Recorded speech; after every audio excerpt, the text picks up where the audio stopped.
જય ભારત મિત્રો, ફિઝિક્સની અંદર આપણે last time work energy power નામનું ચેપ્ટર કમ્પ્લીટ કર્યું હતું અને એના પછીના અડધા પાર્ટ્સમાં આપણે ગ્રેવિટેશન નામનું ચેપ્ટર ચાલુ કર્યું હતું. તો હવે વસ્તુ હતી ગ્રેવિટેશનલને આપણે ગુજરાતીમાં કહીએ છીએ ગુરુત્વાકર્ષણ. ગુરુત્વાકર્ષણ એટલે વિજ્ઞાનનો, દુનિયાનો અથવા બ્રહ્માંડનો સર્વસામાન્ય નિયમ છે કે જે નિયમ શું છે કે બે પદાર્થો વચ્ચે લાગે છે એક ફોર્સ, અને એ ફોર્સ હોય છે એટ્રેક્ટિવ ફોર્સ, અને એને કહેવાય છે ગુરુત્વાકર્ષણ બળ. આપણે આગળના લેક્ચરમાં જોઈ ગયા તેમ ગુરુત્વાકર્ષણ ફોર્સની શોધ કોને કરી હતી તો બધાને જ ખબર છે, સર આઇઝેક ન્યૂટન નામના વૈજ્ઞાનિકે ગુરુત્વાકર્ષણ બળની શોધ કરી હતી. હવે વાત હતી ગુરુત્વાકર્ષણ બળમાં. તો ગુરુત્વાકર્ષણ બળનો એક મેં તમને નિયમ કીધેલો હતો, અથવા તો એને કહેવાય ગુરુત્વાકર્ષણ બળનું સ્ટેટમેન્ટ અથવા તો લો ઓફ ગ્રેવિટેશનલ ફોર્સ. તો એમાં શું હતું? પહેલી વસ્તુ, ગુરુત્વાકર્ષણ ફોર્સ શું છે કે બે પદાર્થ, કેવા પદાર્થ કે જે દળ ધરાવે છે. ઓબ્વિયસલી જે પદાર્થ આપણને દેખાય છે એને કોઈક એનું માસ તો હશે જ. તે મીન્સ કે બે પદાર્થ જે દળ ધરાવે છે એ બંનેની વચ્ચે શું લાગે છે? એક પ્રકારનો એટ્રેક્ટિવ ફોર્સ લાગે છે, અને એ જ એટ્રેક્ટિવ ફોર્સને આપણે ગુરુત્વાકર્ષણ બળ કહીએ છીએ. હવે પહેલી વસ્તુ, હવે બે પદાર્થ વચ્ચે લાગતું ગુરુત્વાકર્ષણ બળ છે તો એનું કંઈક મૂલ્ય તો હશે ને.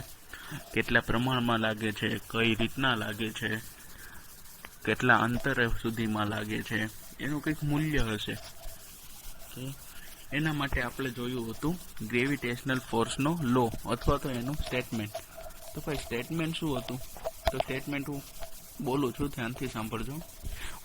કે ગુરુત્વાકર્ષણ બળનું સ્ટેટમેન્ટ કે કોઈ પણ બે પદાર્થ વચ્ચે લાગતું ગુરુત્વાકર્ષણ બળ તે બે પદાર્થના દળના ગુણાકારના સમપ્રમાણમાં અને તેમની વચ્ચે રહેલા અંતરના વર્ગના વ્યસ્ત પ્રમાણમાં હોય છે. શું બોલો? હવે એને સમજીએ. કોઈ પણ બે પદાર્થ વચ્ચે લાગતું ગુરુત્વાકર્ષણ બળ. અત્યારે માની લો કે તમારો ફોન તમારી સામે છે અને તમે બંને એકબીજાની સામે છે. તો બે પદાર્થ કયા થઈ ગયા? તમારો ફોન અને ખુદ તમે, બે પદાર્થ થઈ ગયા. હવે તમારા ફોનનું વજન છે ધારો કે M1 કિલોગ્રામ, અને તમારું વજન છે તે છે M2 કિલોગ્રામ. તો હવે મેં સ્ટેટમેન્ટમાં શું કીધું? કોઈ પણ બે પદાર્થ, યાની કે તમે અને તમારો ફોન ની બે પદાર્થની વચ્ચે લાગતું ગુરુત્વાકર્ષણ બળ તે બે પદાર્થના દળના ગુણાકારના સમપ્રમાણમાં હોય છે. હવે બે પદાર્થ કયા છે? એક તો તમે ખુદ છો અને બીજો છે એક ફોન. બંનેનું વેઇટ કેટલું છે? M2 અને M1 આપણે કન્સિડર કરી લીધું છે. તો બંનેનો ગુણાકાર કેટલું થશે? M1 multiply by M2. બંનેનું મલ્ટીપ્લિકેશન એટલું થશે. હા, અહીંયા સુધી ક્લિયર છે? સરસ. તો શું છે? પદાર્થ પર લાગતું બળ તે બે પદાર્થના દળના ગુણોત્તરના સમપ્રમાણમાં હોય છે. હવે સમપ્રમાણ એટલે શું? ઇક્વલ ટુ નથી કીધું, સમપ્રમાણ કીધું. સમપ્રમાણ એટલે શું? કે એક ક્વોન્ટિટી વધતી હોય તો એની સાથે બીજી ક્વોન્ટિટી પણ સરખા દરે વધતી હોય છે. ધારો કે પેલા અહીંયા 5 છે ને સામેની બાજુ 10 છે, તો જો અહીંયા 10 થાય તો સામેની બાજુ કેટલું? 20 થાય. એવી રીતના ડબલના ગુણાંકમાં વધે છે, તો એને કહેવાય સમપ્રમાણ. હવે તે ડબલના ગુણાંકમાં હોય, અડધાના ગુણાંકમાં હોય, એકના ગુણાંકમાં હોય, વોટેવર કોઈ પણ રીતના હોય. એટલે શું વાત થઈ ગઈ આપણે? બંને વચ્ચે લાગતા દળના ગુણાકારના સમપ્રમાણમાં હોય છે. એટલે હું એમ લખી શકું કે F means A force, F proportional to M1 into M2. Clear? અહીંયા સુધી F proportional to M1 into M2. આને આપણે ઇક્વેશન નંબર 1 કહી દઈએ. હવે સ્ટેટમેન્ટ અધૂરું છે પાછું. અને તેમની વચ્ચે રહેલા અંતરના વર્ગના વ્યસ્ત પ્રમાણમાં હોય છે. હવે એમની વચ્ચે રહેલું અંતર મીન્સ કે તમે અને તમારો ફોન બંને વચ્ચેનું ડિસ્ટન્સ ધારો કે D મીટર છે. બંને વચ્ચે D મીટરનો ડિસ્ટન્સ છે. તો શું છે આપણું સ્ટેટમેન્ટ? શું છે? તેમની વચ્ચે રહેલા ડિસ્ટન્સના વર્ગના, એટલે D નો વર્ગ કેટલો થશે? D² થશે, વર્ગના શેમાં હોય છે? વ્યસ્ત પ્રમાણમાં હોય છે. સમપ્રમાણ હોય એટલે direct પ્રપોઝનલ to f પ્રપોઝનલ two m1 m2, પણ વ્યસ્ત પ્રમાણ હોય તો એફ પ્રપોઝનલ ટુ 1/d². ક્લિયર છે અહીંયા સુધી? F પ્રપોઝનલ two 1/d². d² કઈ રીતના આવ્યું એ તો ખબર છે, કારણ કે વર્ગ બતાવેલો છે, પણ 1/ કેમ? 1/માં કેમ? કારણ કે કેવું છે? વ્યસ્ત પ્રમાણમાં છે, વર્ગના વ્યસ્ત પ્રમાણમાં છે. એટલે આપણું બીજું ઇક્વેશન શું બન્યું? F પ્રપોઝનલ two 1/d². પહેલું ઇક્વેશન હતું એફ પ્રપોઝનલ ટુ m1 × m2. હવે હું ઇક્વેશન 1 અને 2 બંને બાજુ, એક બાજુ તો એફ જ છે, તો હું એમ પણ લખી શકું એફ પ્રપોઝનલ ટુ m1 × m2 ના છેદમાં d². એફ m1 × m2 ના છેદમાં d². અહીંયા સુધી ક્લિયર છે? હવે આપણે આ પ્રપોઝનાલિટી કાઢવી હોય ને તો એની જગ્યાએ કોઈ કોન્સ્ટન્ટ મૂકવો પડે. એ આપણો મેથ્સનો નિયમ છે. તો એફ ના જગ્યાએ આપણે ઇક્વલ્સ ટુ લાવવું છે, મીન્સ કે પ્રપોઝનાલિટીનો સાઇન કાઢવી છે, તો એની જગ્યાએ કોન્સ્ટન્ટ કયો આવ્યો? Capital G. તો F is equal to G m1 m2 × r². અને જી છે ને, જી એને ગ્રેવિટેશનલનો યુનિવર્સલ કોન્સ્ટન્ટ કહેવાય છે. આ જીની વેલ્યુ, કેપિટલ જીની વેલ્યુ બધા માટે એક સમાન હોય છે, અને એની વેલ્યુ છે 6.67 × 10⁻11 Nm/m². આ છે આપણો જી છે તે યુનિવર્સલ કોન્સ્ટન્ટ છે. તો આ હતો આપણો ગ્રેવિટેશનલનો ન્યૂટનનો લો પૂછે, ન્યૂટન્સ લો ઓફ ગ્રેવિટેશનલ, તો પણ આ જ લો છે. ગ્રેવિટેશનલનો સર્વસામાન્ય સિદ્ધાંત પૂછે તો પણ આ છે. ગ્રેવિટેશનલ સ્ટેટમેન્ટ પૂછે તો પણ આ જ છે. સવાલ અલગ અલગ છે, જવાબમાં એક જ છે કે જે આપણે નિયમ લખવાનો છે તે, અને એક્ઝામ્પલ દ્વારા એને સમજાવવાનો છે તે. તો અહીંયા સુધી ક્લિયર છે બધાને? હવે આપણે વાત કરવાની છે, આ આપણે જોઈ ગયેલા હતા important features of the gravitational, પછી ગ્રેવિટેશનલ ટુ અર્થ. હવે આ બીજી વસ્તુ જોઈ લે, acceleration due to the earth. Acceleration means કે પ્રવેગ. આપણે કોઈ વસ્તુને ઉપરથી નીચે મૂકીએ છીએ તો તે પૃથ્વી પર આવે છે, અને એનું રીઝન છે ગ્રેવિટેશનલ. પણ કેટલી સ્પીડમાં આવે છે, એનું ગ્રેવિટેશનલ શું છે, એનું એસેલરેશન શું છે. આપણે જ્યારે motion in a straight line જોયેલું ચેપ્ટરની અંદર, ત્યારે આપણે એસેલરેશન જોયેલું. તો કેટલા એસેલરેશનથી તે ઉપરથી નીચે સુધી આવે છે એ હવે આપણે જોવાનું છે. તો હવે માની લો કે કોઈ એક પદાર્થ છે, એને આપણે અમુક હાઈટ ઉપરથી આપણે નીચે ડ્રોપ કરીએ છીએ. પદાર્થ કોઈ અહીંયા છે, અહીંથી આપણે એને નીચે ફેંકીએ છીએ. ફેંકીએ મીન્સ કે એને મૂકી દઈએ છીએ, ફોર્સ આપીને ફેંકતા નથી, ફ્રી ફોલ કરાવીએ છીએ. તો આપણને ખબર છે નીચે હશે પૃથ્વી, અહીંયા કોઈ છે પદાર્થ, સેમ આ રીતના. આ ધારો કે પૃથ્વી, અહીંથી કોઈ એમ દળનો પદાર્થને આપણે નીચે મૂકીએ છીએ તો શું થશે? પૃથ્વી અને આપણો જે પદાર્થ છે એની વચ્ચે ગ્રેવિટેશનલ ફોર્સ લાગશે. સરસ લાગશે. તો કેટલો લાગશે? F is equal to G multiply by પૃથ્વીનું માસ મલ્ટીપ્લાય બાય આપણા પદાર્થનું માસ, અને ડિસ્ટન્સ કેટલું એનો r².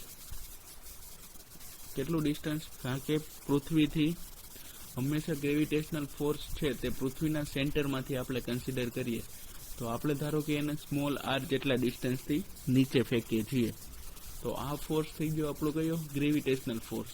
F is equal to G small m capital M r², જ્યાં small m is equal to mass of આપણો જે પદાર્થ છે તેનો, કેપિટલ M એટલે આપણે અર્થનો માસ કન્સિડર કરીએ, અને r છે તે બંને વચ્ચેનું ડિસ્ટન્સ. હવે આપણને બીજી પણ ખબર છે કે શું છે કે force is equal two m into a, જે ન્યૂટનનો સેકન્ડ લો આપણે જોયેલો હતો ન્યૂટનના લો ઓફ મોશન ચેપ્ટરની અંદર, કે ફોર્સ કેટલું હોય? માસ મલ્ટીપ્લાય બાય એસેલરેશન. તો મેં બીજું ઇક્વેશન લખ્યું, F is equal to mg. હવે જી કેમ આવ્યો અહીંયા? જી એક પ્રકારનું ગ્રેવિટેશનલ એસેલરેશન છે. આપણને ખ્યાલ છે કે જ્યારે કોઈ પણ પદાર્થ ઉપરથી નીચે આવતું હોય ત્યારે એ ઇઝ ઇક્વલ ટુ આપણે જી લઈ શકીએ. તો મેં બીજું ઇક્વેશન લખ્યું, F is equal to mg. આ પહેલું ઇક્વેશન છે, F is equal to G small m into capital M by r². હવે આપણને વસ્તુ ખબર છે કે ન્યૂટનના બીજા નિયમ પ્રમાણે પણ ફોર્સ ગણીએ તો પણ સેમ આવે, અને ગ્રેવિટેશનલ ઇક્વેશન પ્રમાણે ફોર્સ ગણીએ તો પણ બંનેની વેલ્યુ તો સેમ જ આવે, કારણ કે પદાર્થ એનો એ છે, એના ઉપર લાગતો ફોર્સ પણ એનું એ છે, ખાલી આપણે ફોર્મ્યુલા ચેન્જ કર્યા છે. તો હું એમ લખી શકું કે F is equal two F means કે Gm/r² is equal to mg. મારું આ ઇક્વેશન બની જાય, કારણ કે બંને બાજુ ફોર્સ જ છે, તો આ બંને પણ સરખા જ થવાના છે. ક્લિયર છે અહીંયા સુધી? તો હવે થઈ ગયું mg is equal two G capital M small m upon r². હવે અહીંથી સ્મોલ m અને કેપિટલ M એકબીજાનો કટ આઉટ થશે, ઉડી જશે, તો વધ્યું છું G is equal two Gm/r², અને G નું જ આપણે કામ હતું, જે છે આપણો ગ્રેવિટેશનલ એસેલરેશન. તો G ની વેલ્યુ શું થઈ? Gm/r². હવે અહીંયા ધ્યાન રાખો, આ G છે તે ગ્રેવિટેશનલ કોન્સ્ટન્ટ છે, M એટલે શું છે? માસ ઓફ અર્થ, અને R એટલે બંને વચ્ચેનું ડિસ્ટન્સ. તો અહીંયા કંઈ સ્મોલ r તો કન્સિડરમાં આવ્યો જ નહીં, પદાર્થનું ખુદનું દળ તો કન્સિડરમાં છે જ નહીં, એ તો ઉડી ગયું. તો આના ઉપરથી એવું સાબિત થાય કે ગ્રેવિટેશનલ એસેલરેશન છે ને એ કોન્સ્ટન્ટ છે, મીન્સ કે તે પદાર્થના દળ ઉપર આધાર રાખતો નથી. એટલે એનો મતલબ એવો છે, તમે ફ્રી ફોલમાં કોઈ એક વસ્તુ મૂકો નાની એવી, ધારો કે એક નાનો પથ્થર મૂકો, અને બીજું કે આખો એક પર્વતને નીચે જવા દો, તો બંનેનું એસેલરેશન નીચે આવવાનો સેમ હશે. સમજાય છે? એક પીછું મૂકો અને બીજું એક માણસને તમે ઉપરથી ઘા કરો, બંનેનું એસેલરેશન નીચે આવવા માટે સેમ હશે.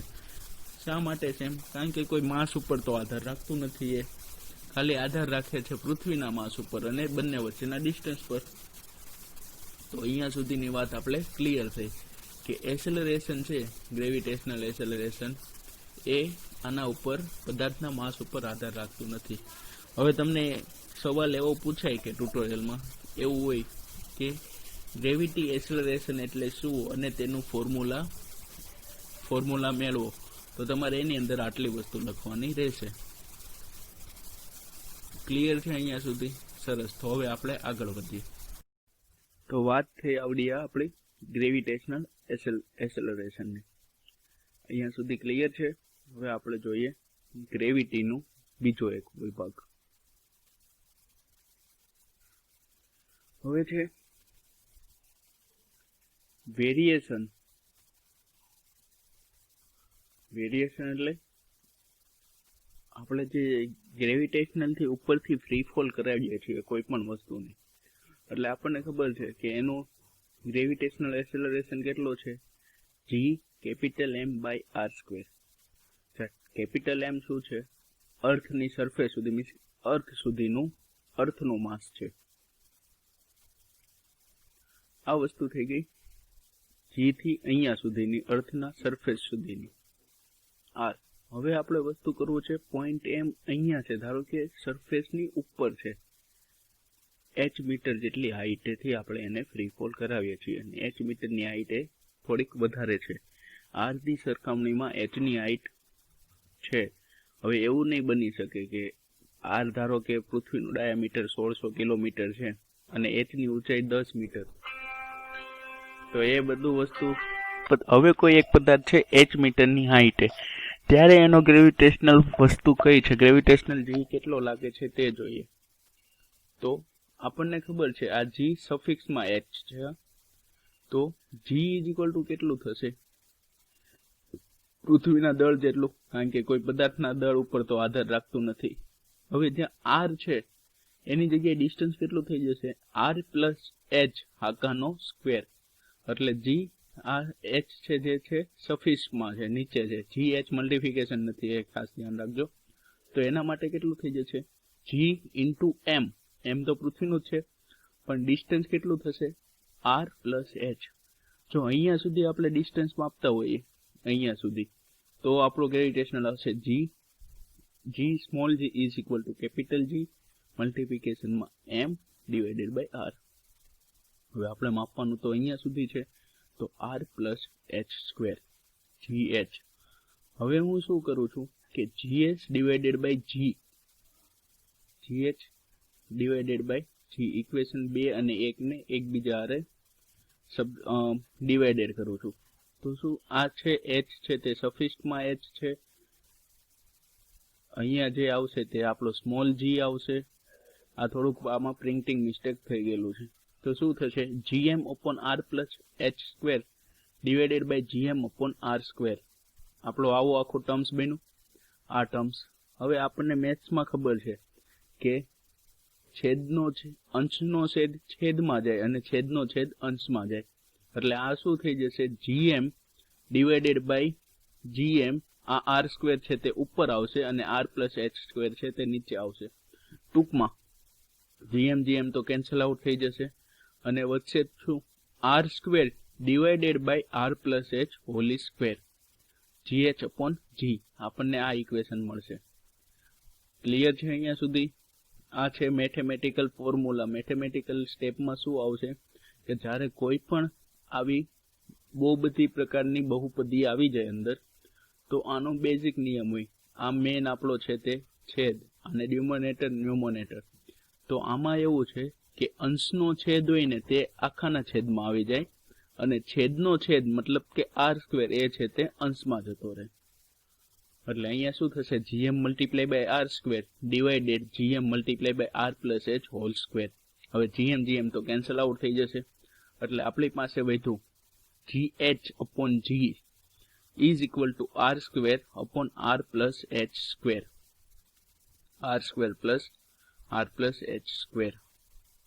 હવે હું શું કરું છું કે r પ્લસ h સ્ક્વેર માંથી છે ને r સ્ક્વેર હું કોમન કાઢું છું. મીન્સ કે આમાંથી હું r કોમન કાઢું છું નીચેના સ્ટેપમાંથી. તો અહીંથી r નીકળી જશે તો વધશે 1 અને અહીંયા h પાસે r નથી તો એ ડિવાઇડેડમાં થઈ જશે r. r કોમન નીકળો પણ અહીંયા તો સ્ક્વેર છે એટલે r સ્ક્વેર કોમન નીકળશે. એટલે શું થશે r સ્ક્વેર કોમન કાઉન્સમાં 1 plus h by r whole square. આ રીતના આપણું એક પદ બની જશે. આ બધી વસ્તુ તમારે મેથ્સની અંદર આવે છે કઈ રીતના કોમન નીકળે તે. એટલે હવે શું થશે gh upon g is equal to r square cancel out થઈ ગયા તો શું વધ્યું 1 upon 1 plus h by r whole square. હવે આને હું -2 કરી નાખું ઘાત તો આ અંશમાં આવી જશે તો વધ્યું શું gh upon g is equal to 1 upon 1 plus h by અહીંયા આવશે આપણો એક ડિનોમિનેટરમાં r રેઝ ટુ -2. અહીંયા સુધી ક્લિયર છે? તો હવે -2 છે. હવે આપણે આ બહુપદીનું વિસ્તરણ કરીએ. આપણે -2 નથી જોતા તો એનું વિસ્તરણ થશે આ રીતના gh upon g is equal to 1 - 2h upon r. આપણું થઈ ગયું ફાઇનલ ઇક્વેશન. હવે આમાં એવી વસ્તુ છે કે g છે ને આપણને એવી ખબર પડે છે કે g ની વેલ્યુ જેમ હાઈટ વધારે જાય છે ને એમ ઇન્ક્રીઝ થતી જાય છે. g ની વેલ્યુ ઘટતી જાય છે, હાઈટ વધતી જાય છે એમ g ની વેલ્યુ ઘટતી જાય છે. તો આવી રીતના આપણને ગ્રાફ મળે છે. આ છે હાઈટ ઇન કિલોમીટર અને આ છે g ની વેલ્યુ.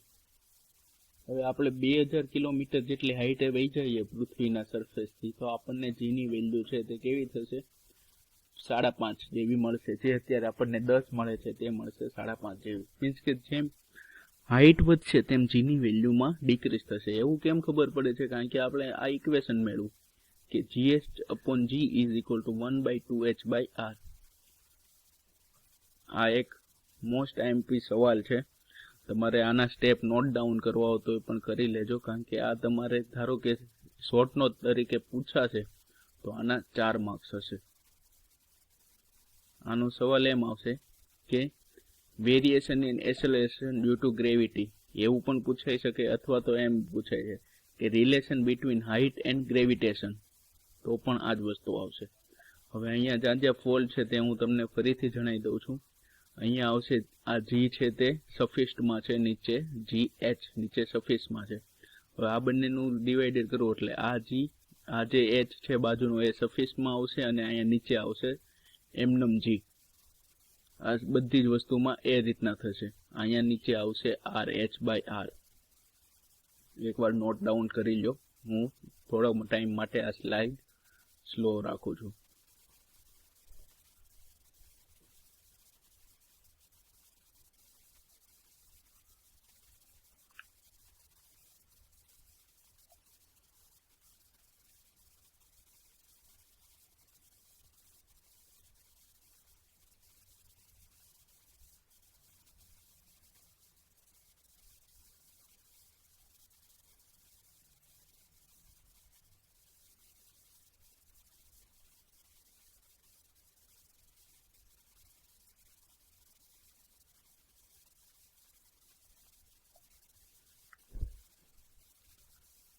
આ છે જે બીજી સ્લાઇડ અને આ છે તેનો ગ્રાફ.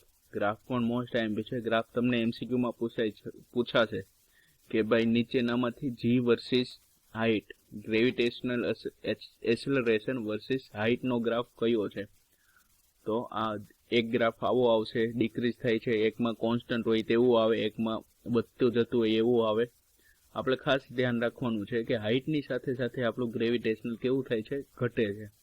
હવે એવું પણ બની શકે જો અહીંયા ઊંધા નંબર ચાલુ કર્યા હોય કે 2000, 3000, 4000 એમ, તો આપણો ગ્રાફ વધતો પણ જતો હોય. એટલે એવું ભાગ્ય બહુ ઓછું આવે. મેન તો આ જ ગ્રાફ છે કે જેમ જેમ આપણી હાઇટ વધતી જાય છે એમ એમ આપણો જી ઘટતો જાય છે. હવે જી એટલે છે એસેલરેશન. આપણને ખબર છે એસેલરેશનનો યુનિટ શું છે? મીટર પર સેકન્ડ સ્ક્વેર. અને હાઇટ છે તે કિલોમીટરમાં આપેલી છે. અહીંયા ગ્રાફ એકવાર ડ્રો કરી લેજો.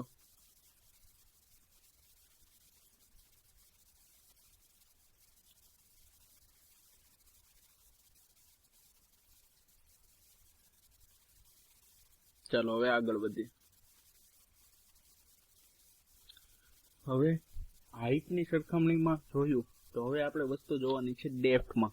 ધારો કે આપણે પૃથ્વીની અંદર જઈએ તો જીની વેલ્યુમાં મીન્સ કે ગ્રેવિટેશનલ એસેલરેશનમાં શું ફરક આવે આપણને ખબર પડી ગઈ. જેમ કેમ પૃથ્વીની ઉપર જશું તેમ તેમ જીની વેલ્યુ ઘટતી જાય છે. હવે આપણે જવાનું છે પૃથ્વીની અંદર, તો જીની વેલ્યુમાં શું ફરક પડે છે હવે એ જોવાનું છે. આપણને તો અહીંયા ખબર જ છે કે નોર્મલ શું છે.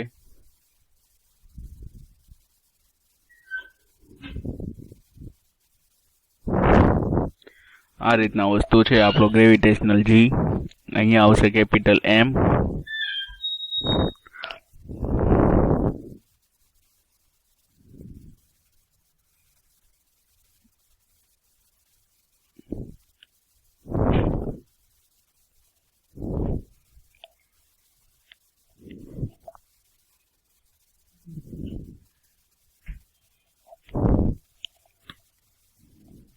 અહીંયા છે આપણો કેપિટલ GM અને સફેસ્ટમાં છે આપણો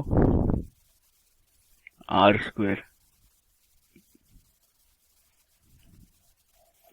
ક્લિયર? આ થઈ ગયો આપણું જી નો ફોર્મ્યુલા, GM/R². હવે આપણે ડેપ્થ જોવાનું છે. હવે ડેપ્થ તો આમાં કઈ છે નહીં, એટલે આપણે વસ્તુ જોઈએ પેલા M. M એટલે શું છે? માસ. તો માસ એટલે શું થાય? ડેન્સિટી મલ્ટીપ્લાય બાય આપણે એનો વોલ્યુમ કરીએ તો માસ મળે. કારણ કે ડેન્સિટી એટલે શું છે? ડેન્સિટી એટલે માસ ઉપર વોલ્યુમ. તો આપણે માસ મેળવવું હોય તો વોલ્યુમ મલ્ટીપ્લાય બાય ડેન્સિટી. હવે આપણને ખબર છે કે પૃથ્વી છે એ ગોળાકાર છે, તો એની ડેન્સિટી કેટલી થશે? ધારો કે એની ડેન્સિટી ρ છે, તો પૃથ્વી છે ગોળાકાર, તો એનું વોલ્યુમ શું થાય? તો આપણને ખબર છે કે ભાઈ ગોળાનું વોલ્યુમ 4πr³ આવે છે, જ્યાં r એની ત્રિજ્યા અને ડેન્સિટી જે છે ρ, તો એને આપણે અત્યારે ρ રાખેલી છે. તો એમની જગ્યાએ આપણે આ વસ્તુ મૂકી શકીએ, જી નો જી એમનમ અને r નો સ્ક્વેર નો r² એમનમ. હવે r² ને r³, તો અહીંયા સ્ક્વેર સ્ક્વેર કેન્સલ આઉટ થશે, અહીંયા ખાલી એક r વધી જશે. તો G = G 4/3πr × ρ. આ આપણને એટલે સરફેસ પર મળ્યું. હવે આપણે જવું છે પૃથ્વીથી ઊંડાઈ ઉપર. તો ઊંડાઈ ધારો કે d ફીટની ઊંડાઈએ નીચે જઈએ છીએ, તો અહીંયા ડિસ્ટન્સ શું થઈ જશે? d ની આ d છે તે સફિક્સમાં છે, તો G 4/3πr - d × ρ. કારણ કે એટલું ડિસ્ટન્સ ત્રિજ્યાથી ઓછું થઈ જશે. હવે આ બંનેને આપણે ડિવાઇડેડ કરી દઈએ તો આપણને શું મળશે? 4 કોમન હશે તેટલી બધું કેન્સલ આઉટ થશે, એટલે આપણને મળ્યું GD/G. આ d સફિક્સમાં છે, G 1 - d/r.